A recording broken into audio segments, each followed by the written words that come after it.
Private কারের speed দেখে যে কেউ মনে হতে পারে যে এখানে রেসলিং চলতেছে।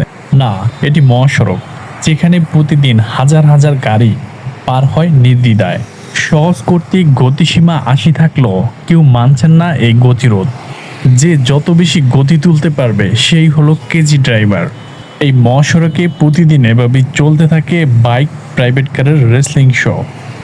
টয়োটা থেকে শুরু করে রয়্যালস রোলস গাড়িও এই রোডে অ্যাক্সিডেন্ট থেকে বাদ যায়নি। এই ভয়ানক রাস্তাও এত গতিসীমার মধ্যে জীবনের ঝুঁকি নিয়ে রাস্তায় এপার থেকে ওপার পারাপার হয় কিছু মানুষ।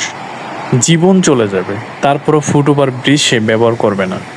এই জন্য তার সময় বাঁচানোর স্বল্পতা, অথচ অন্যদিকে তার জীবনটাই বিপন্ন করে দিতে চলেছে।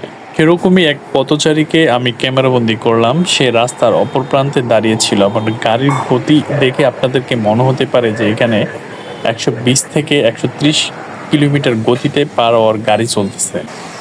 মৃত্যুর ঝুঁকি নিয়ে মহাসড়কে ধীরে সুস্থে সে পার হতে রাজি, তবুও সিঁড়ি বেয়ে নিরাপদে ফুটওভার ব্রিজ ব্যবহার করে পার হতে রাজি নন পথচারীরা। কিন্তু কেন এই প্রতিবন্ধকতা?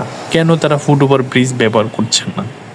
একমাত্র কি সময় বাঁচানোর জন্য তাদের এই তড়িঘড়ি, নাকি নিজের উপরে দায়িত্বহীনতা অথবা সচেতনতার অভাব? কোনটা? আপনারা অবশ্যই কমেন্ট বক্সে লিখতে ভুলবেন না।